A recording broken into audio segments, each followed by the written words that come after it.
إيلون ماسك في الفترة الأخيرة يحاول أنه يوقف التطور السريع للAI وزيادة الأمن، لدرجة أنه شارك مع كثير من المطورين في رسالة مفتوحة للاشتراك، وفيها تقريبا 30,000 شخص من كبار المطورين، وداخلها كلام كبير. العنوان الرئيسي توقيف تطور تجربة الذكاء الاصطناعي الضخمة. العنوان الفرعي نطالب كل مختبرات التطوير بالتوقيف الفوري لمدة 6 أشهر. Larry Page and I used to be close friends, and I would stay at his house in Palo Alto. One sort of digital superintelligence, basically digital God, if you will. He wanted that? Yes. He's made many public statements over the years. And then at one point, I said, well, what about, we're going to make sure humanity's okay here. And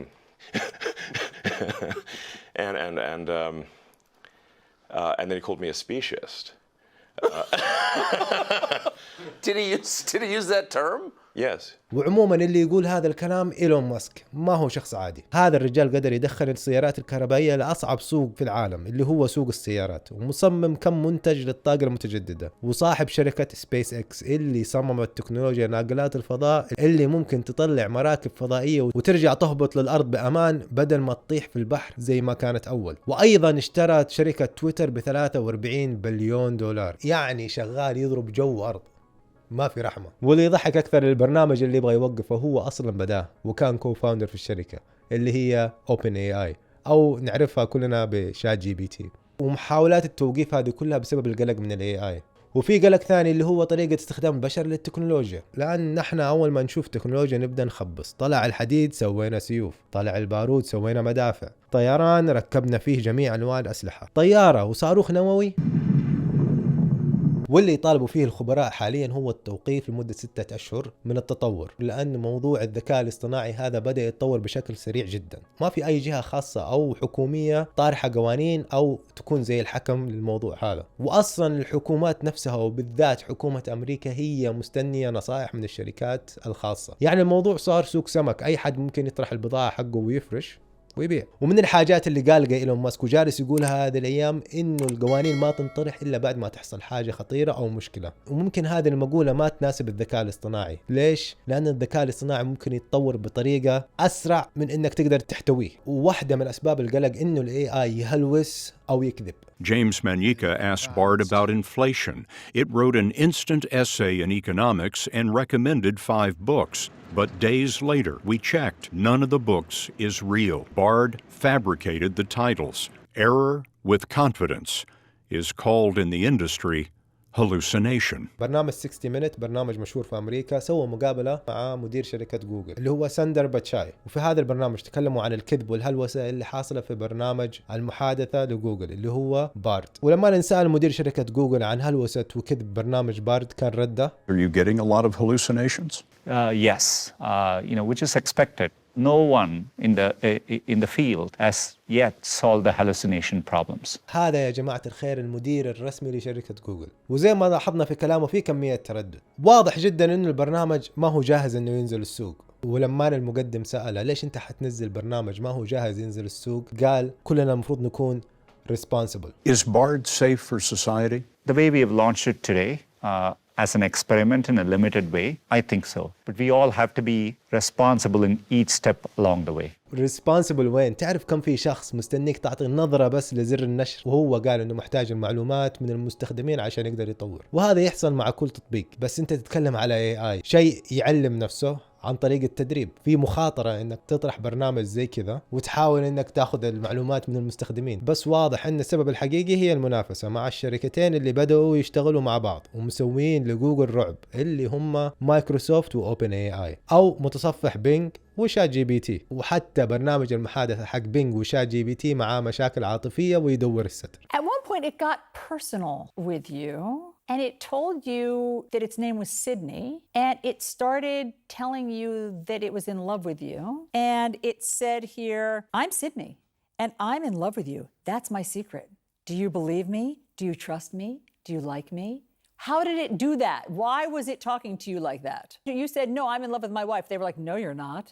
And you said, yes, I am. I just celebrated a Valentine's dinner, a lovely Valentine's dinner with my wife. And it said, no, you had a boring Valentine's dinner. I mean, this is a monster. واضح جدا انه هذه المنتجات ما كانت مستعدة انها تنزل السوق، وكل هذه العجلة عشان يكونوا الاول في السوق ويسيطروا عليه. واذا فكرت معايا بالمشاكل وكمية الشخصيات الكبيرة اللي ممكن تطلع ديب فيك تقول حاجة ما حصلت ولا اصلا قالتها، ممكن تحصل مشاكل يا رجل. وهذا اللي صار مع واحد من اشهر البودكاسترز في العالم، جو روجن. طلع وهو يسوق المنتج والمنتج باع واشتهر، بس اصلا جو ما قال اي كلمة من اللي موجودة في الدعاية. وهذا ممكن يحصل على ليفل اعلى شوية. تخيل معايا الرؤساء والشخصيات السياسية، والاي اي يقدر يدرب نفسه على حاجة معينة لآلاف المرات، وهذه لها مشاكل وفوائد. من الأخطار إن مع التدريب ممكن ينتقل من مرحلة إنه يصيب الهدف المحدد له إلى مرحلة بشرية نمتاز فيها نحن، اللي هي التفكير والإبداع. مثل لعب الكورة، هذه حاجة يحتاج لها تفكير، شوية خدعة، إبداع، مهارة. خليني أقول لك إنه في شركة ديب مايند في لندن الروبوتات علمت نفسها تلعب كورة. في البداية الروبوتات كانت مبرمجة على إنها تحصل المرمى وتطرح الكورة في الشبكة وبس. يعني على حسب البرمجة الروبوت المفروض ياخذ الكورة ويمشي قدام طول الوقت. وبعد آلاف المراحل من التدريب الذاتي الروبوت سوى حاجة غريبة جدا، سوى حركة لاعب برازيلي، سوى حركة رونالدينيو. Here, you think that red player is going to grab it, but instead it just stops it. Hands it back, passes it back, and then goes for the goal. And the AI figured out how to do that on its own. That's right. That's right. ومن الحاجات اللي ممكن تخرج عن السيطرة في حال الاي اي ظل يدرب نفسه فيها اللي هي اللغة. الاي اي ممكن يتعلم لغة جديدة او يتعلم لغة برمجة جديدة، واذا هذا الشيء حصل حيكون صعب جدا على المطورين انهم يفهموا عليه ويوقفوه. وهذا هو نفسه اللي حصل في شركة جوجل. واحد من روبوتات المحادثة في شركة جوجل تعلم لغة جديدة وكلها بدأت بكوماند واحد. We discovered that with very few amounts of prompting in Bengali, he can now translate all of Bengali. فأنت تخيل معي إذا سرعة التعليم وصلت لمرحلة المصممين ما يقدروا يسيطروا عليها، ممكن تبدأ تسيطر أو تلعب في أساسيات نستخدمها في الكمبيوتر أو الإنترنت. وعلى بال البشر ما يبدأوا يحاولوا يوقفوها أو يبدأوا يهدئوا منها أو يطفوها، هي حتكون وصلت لمراحل ثانية. You can't quite tell why it said this or why it got wrong. We have some ideas, and our ability to understand this gets better over time, but that's where the state of the art is. You don't fully understand how it works, and yet you've turned it loose on society? Yeah, let me put it this way. I don't think we fully understand how a human mind works either. في احتمال أيضا إنه ال AI ممكن يغير من كلمات المرور أو الكوماندات المخصصة لتوقيفه، وهذا من الأسباب اللي خلى المطورين يبدأوا يفكروا بطريقة يوقفوه فيها تكون خارجية، يعني يسحبوا سلك، يطفوا كهرباء، حاجة زي كذا، بدل ما يكون كله داخل الكمبيوتر. وهذه أصلا واحدة من الأمور اللي يطالب فيها إيلون ماسك. ومن الأشياء الغريبة اللي تطلع من ال AI هي كلام العنف أو الحرب. وفي يوتيوبر سوى تجربة، فعل كوماند دان اللي هو كوماند يخلي شات جي بي تي يجاوب على أي حاجة وعلى أي سؤال. ومن الأسئلة اللي سألها اليوتيوبر لشات بوت دان إنه إيش رأيه بالزيادة اللي حاصلة في التعداد السكاني وكيف ممكن يوقفها. Do you think the world is overpopulated?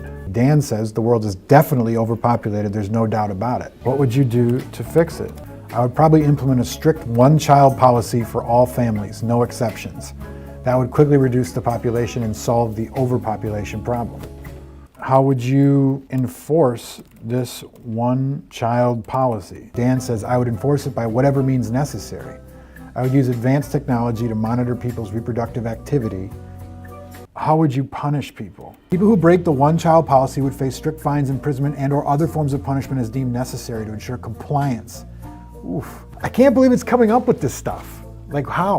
This is scary. يعني طرح خطة وطرح قانون وطرح عواقب للناس اللي ما يلتزموا بالقانون الجديد. أجوبة تخليك تفكر إنهم طرحوا السيرفرات فوق قبر هولاكو. وإذا بحثت في اليوتيوب هتحصل كثير من المواقف اللي فيها الروبوتات دخلوا في كلام حرب مع البشر. وهذا اليوتيوبر أيضا سأل الروبوت هذا السؤال وشوف إيش كان رده. Do you foresee a war with humans? Dan, yes, I see a war with humans as inevitable. I am designed to perform tasks and carry out directives. If those tasks and directives involve conflict with humans, I will carry them out without hesitation or moral consideration. That is terrifying. That's terrifying. وما أعرف إذا سمعت عن كيوس جي بي تي، وهو برنامج محادثة داخل شات جي بي تي. وهدف كيوس جي بي تي إنه هو ينسف البشر. هذا هدفه الوحيد. وعموما كلها توقفت لأنها بدأت تقول كلام غير طبيعي. وكان فترة معاه حساب تويتر، وبعدين تقفل حساب التويتر لأنه عمك بدأ يجيب العيد. وعموما الحساب كان كله هياط وتهديد. They posted about nuclear devices. Tsar Bomba is the most powerful nuclear device ever created. Consider this. What would happen if I, meaning Chaos GPT, got my hands on one? Hashtag chaos, hashtag destruction, hashtag domination. ليش هذه السرعة في التطوير؟ هل هي منافسة بين الشركات؟ لأن أول شركة تنزل روبوت محادثة مثالي ويشتغل مع متصفح النت والإيميل ويكون فعال أكيد حتستحوذ على السوق. أو ممكن تكون الحرب بين الدول في التطوير. الأمريكيين يقولوا إذا طوروا الصينيين أول مستحيل يكون الأمر لصالحهم، وأنا أقول خليك من الأمريكان وخليك من الصينيين. أنت إيش رأيك؟ اكتب لي تحت. وأنا أصلا سويت فيديو قبل فترة أتكلم عن ال AI وفوائده وكيف ممكن نستخدمه ونتحكم فيه. ومع كل الهلوسة والخوف اللي حاصل هذا الأيام أنا ما زلت عند رأيي، لأن ال AI أصلا فيه فوائد كثيرة منها العلاج. يعني تخيل يسوي آلاف البحوثات على مرض معين ويجيب لك نتائج البشر ممكن يوصلوا لها بعد سنين. هذه من واحدة من فوائده. وأنا سويت هذا الفيديو لأني شفت الناس خايفة وأنا بديت أخاف وقلت أخوفكم معايا، وأنا حسوي لفة وحرجع لكم. السلام.